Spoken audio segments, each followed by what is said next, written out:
Welcome back inside the SCSN studios for another edition of Above the Net. Alongside our state champs volleyball analyst Vince Muscat, I'm your host Genna Rose. Another full slate of MHSAA girls volleyball action coming your way that we know you're really going to dig. This program is presented by Lawrence Technological University. You can recruit yourself at LTUathletics.com. We have a sit-down interview with Bronson's head coach, Jean LACLAIR, and we'll announce the top 10 volleyball rankings. Vince, are you ready to kick things off with the weekly recap? Yeah, let's get rolling.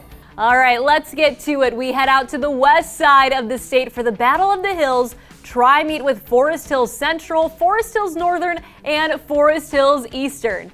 Central would take care of their rivals by sweeping both Northern and Eastern in 2 sets. Vince, the Rangers are one of the most consistent programs out on the west side, and we'll see how it plays out later in the year against teams like Hudsonville and Rockford. We have to mention, though, about a couple of other players that play for Northern and Eastern as well. Yeah, Forest Hills Central sits at honorable mention in the MIVCA rankings, and they're number 8 this year in Prep Dig right now after week 3.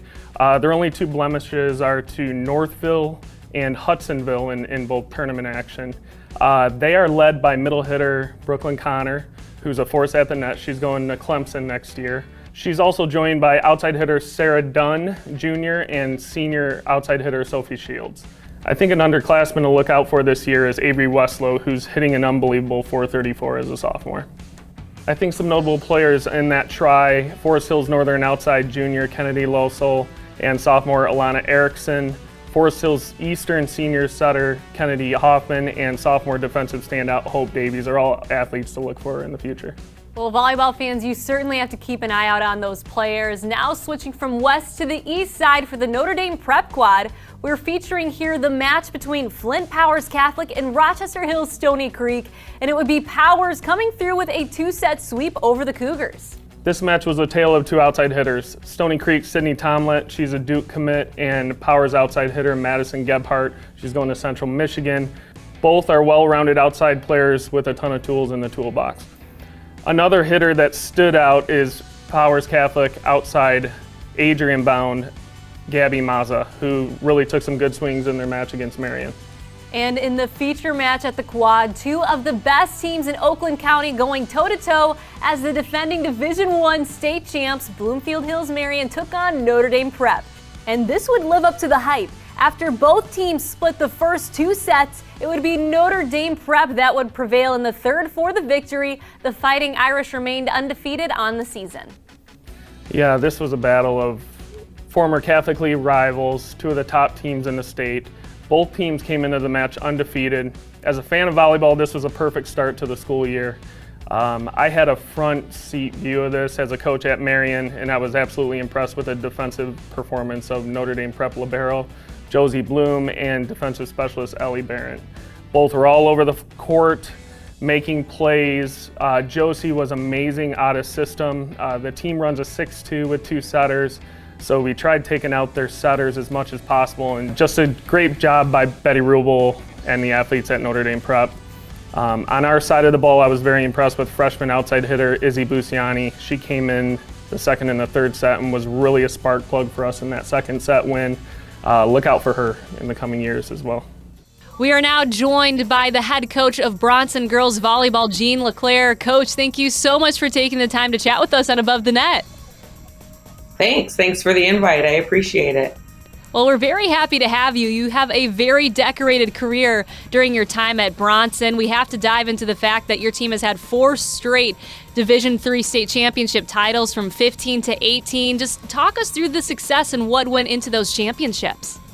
Well, you have to have great athletes who want to put in a lot of time in the sport of volleyball. So I think that's part of the key. One of the things that makes us a little different than other schools is our kids are almost all 3-sport athletes.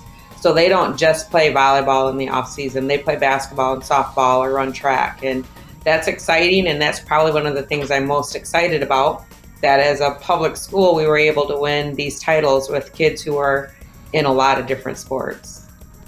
Yeah, most certainly. Definitely bringing in those different elements from other games. The strategy, athleticism carries over into the sport of volleyball. When you look at your roster now, who are some key pieces that you've seen contribute this season? This year, we're kind of a different kind of a team. I have 4 seniors who are playing critical roles. I also have 4 freshmen on the team, 2 who are playing critical roles, and another sophomore. So we're a mixture of newcomers and veterans, and we're working on putting it all together. And hopefully by the end of the season, we'll have everybody working on the same level. You also play a pivotal role in the community. You are a part of the Michigan Interscholastic Volleyball Coaches Association. You play the role as secretary. What is the message of that group? What are you guys trying to accomplish?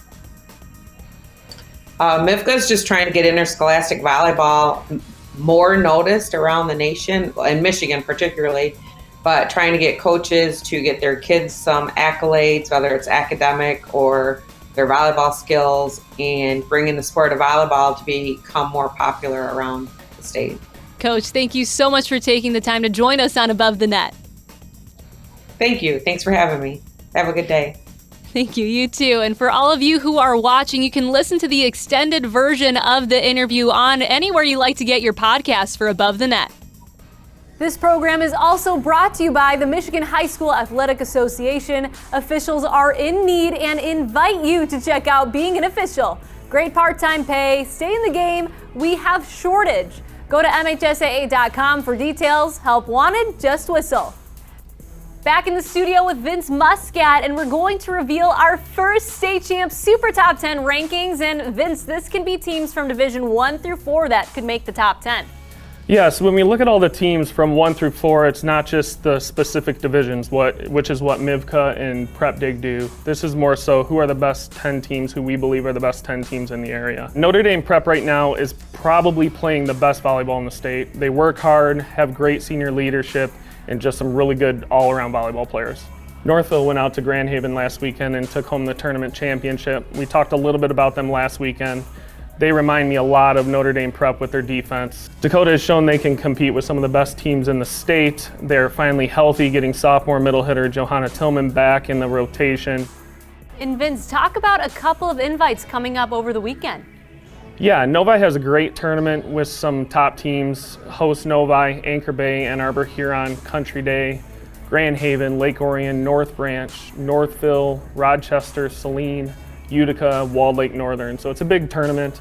I see Northville and Novi going to the finals, depending on how the bracket plays out, with Northville winning in 3. Northville and Novi is always a fun match to watch with as their rivals as well. There are really 5 or 6 teams that can win that tournament. And Vince, let's not forget, there's another one on the west side of the state. Yeah, East Kentwood's hosting a tournament. They've got Lakewood, Grand Rapids Christian, Hudsonville, and Rockford. Hudsonville remains unbeaten and gets past Rockford in the final in 3 is my prediction. Plenty of thrilling high school volleyball matchups coming up this weekend. You're not going to want to miss it. Vince, give us just a little taste as we wrap up this week's episode, what fans can look forward to viewing in next week's episode. Yeah, next week we'll talk about the Power League on the east side. We'll update you on the west side tournaments and some matches, and we'll have updated rankings next week. State Champs Above the Net premieres every Friday at 3 p.m. That's all the time we have on this edition of Above the Net.